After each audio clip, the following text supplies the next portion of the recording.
Hello, my name is Edith Burris. I am a survivor. I am resilient. I feel I am courageous. I am strong, and I am conquering my demons. I love my life. Now I do. Not always have I. I was born in 1960. My dad's one and only child, and the apple of his eye. My mom's third. I have a brother that was given up for adoption, and I have a sister that is 4 years older than I am, but at the time of my birth was living with our grandparents. During the 60s, nobody really talked about children being molested or anybody doing things like that. Before I was in kindergarten, I was molested. Not having a close bond with my mom, I think, had a lot to do with me not telling her and not trusting to tell anybody that the hide and seek game, what had happened. By the time I was 13 years old, I had tried to commit suicide 3 times. I had been molested 3 times, and I had been raped. Due to a problem with the rape, I had to have my fallopian tubes removed. I never received any counseling. Nobody ever stopped to talk to me about what, or even take consideration that this was going to do to me. So I started becoming a bit rebellious, acting out. My dad felt it was just me being a teenager growing up. I started running away a lot. I was picked up once and taken, put in jail, and the next morning I was taken to the Farmington Mental Hospital. That's when I seen my first psychiatrist. I was diagnosed as manic depression. My mom also talked to the psychiatrist, and he found she had a mental illness as well. My mom denied everything, told my dad that he just thinks we're crazy, and my dad felt, well, she's just a teenager acting out. 1973, mental illness, I think, really has stigma to it. And normal people did not have this. So the illness was ignored. As I got older, I started acting out more. I was very reckless. I was doing drugs that somebody could walk by and say, here, try this pill, and I'd say, fine. I'd take it. I didn't know what it was. I didn't care. I would wake up sometime in places I didn't even know where I was. And one time, one of my suicide actions ended me up in a hospital, and my dad decided to send me to my aunt's out in California. I had an aunt out there that was able to get through to me. And she made me realize I was going to have to take care of myself and be responsible for myself. So I came home, I got my GED, I went through a technical training school in Kansas City, I became a medical assistant, came home to Farmington, got a job at one of the local hospitals, and I got married. Now, I figured that's what you're supposed to do, to be normal. The man I married I thought would be a big teddy bear. He ended up being a very bad abuser. He believed that if he beat me twice a week, it would make me a better woman. And later I found he did have a mental illness as well. I was able to get away from him after 4 years. And when I did, I went to Colorado, where I got with my Dark Knight, my Bruce Wayne. And that is my husband's name. We really hit it off good together. He was very supportive of me, showing me that I was worthy, that I did have strength, I did have courage, that I could overcome anything I wanted to. We became truck drivers together. And it was really a good time of my life during that. And it's something that I'll cherish always. My husband had to stop working due to Parkinson's disease. We kind of went into a denial about his Parkinson's. I mean, we were like hand in glove. So he decided to retire. I had a local job. I loved my job. And things started okay. I was still fighting depression and times when it's like, I can't do this. Or I would get so mad or so obsessed with something, I just want to die. And I mean, I really would. And my husband would go, no, I don't understand why you feel that way. And I couldn't explain it to him. It was just how I felt. And looking back through all the years, I remember my mom and telephone conversations with her where she was like, well, I would just rather shoot myself. And the same thing. I ended up developing fibromyalgia. It became to the point where it was really bad, and I had to have fusions in my neck done, which didn't help that any, it just kind of made it worse. And I had to quit work. My husband at the time was taking very expensive medication, and we were kind of right there in the gaps.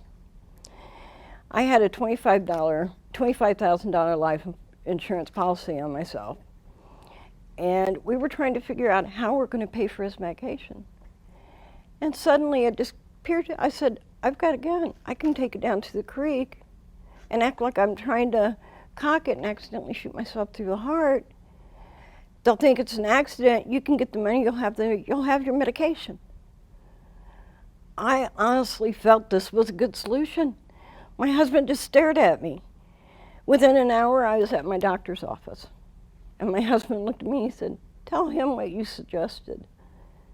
So I did. At the time, I really could not understand or see this was wrong. It was a solution.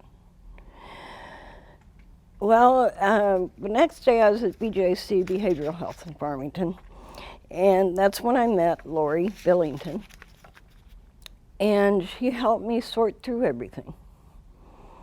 And I did come to understand, okay, that's not right thinking. That's not right. I started going and doing therapy. The first group that I entered was called Pro Recovery. And it taught me that, no, I can't go back and do the things I used to do, which was such a guilt, such a burden to me, because I couldn't do it. And I loved getting out more in the yard and doing all these things, and I just couldn't do it no more. So I learned, but there's other things I can do. And so I started doing other things. I started building myself up. And my husband had a really bad break with reality through his dementia. And I was devastated. And I thought, I can't do this. I can't do this. And I was just going to end it. I had the perfect solution. I had a cell phone in one hand. Where I live, there's a great big hill that goes down, a sharp curve, and a huge oak tree. No one would ever know it's suicide. They'd think I was on the phone going too fast, missed the curve. On the way down the hill, I kept thinking, a little voice in my head was saying, well, who'll take care of Bruce? Who's going to take care of Bruce? What will Bruce do? I went ahead and made the corner straight to BJC. I knew there would be somebody there that would help me figure out what's going on. So I did meet with Lori Billington again. She got me the care that I needed. I got in the hospital, I got my medications readjusted. I started getting better therapy, and I started dialectical behavioral therapy. That is the best thing that has ever happened to me. 2 years have passed since then. And just yesterday, I had to place my husband in a nursing home because of the Lewy body dementia and the Parkinson's. I am not filled with guilt. I do not feel suicidal. And it's because of the skills that I've learned. I'm looking at things, there's a lot of wishful thinking, you know, but I know my limits because of my DBT skills. No matter what comes at me now, I've always got a couple solutions to a problem. When I think there's no way, okay, there's no skill for this, then I realize I find one. I have found that I have borderline personality disorder. That's why I always wanted to commit suicide. That's why I always wanted to just give up and die. And I've learned, and I have gotten better. Mental illness, especially borderline personality disorder, can be cured and controlled the same way hypertension and diabetes does. You have to make lifestyle changes. You have to make sure you take your medication. And once you do, your life becomes so much better. You feel better. No mental illness should be denied. It does not discriminate. It has no age limit to when it starts. If somebody if you see a child struggling with a situation, get them to a therapist. It doesn't hurt. I mean, if you got cancer, you go to an oncologist. If you're pregnant, you go to a gynecologist. What's wrong with if you have something that you're mentally struggling with to see a psychiatrist? It only makes sense. They're still doctors. There's medication out there that can help. There's ways to learn lifestyle changes that can make you feel better about yourself and empower you. It can pull you out of a hole. There's 1 in 4 people that have mental illness. You have to ask yourself, am I one? Will I seek help before I try to destroy my family? And knowing that I'm not really wanting to do that, but that I just can't help it. It will happen. Help's out there. Most of it's outpatient based. They don't have to know your name, your face. But do get help. The sooner the better. As I stated, I love my life now. I wouldn't change it for anything. And there is help to be had.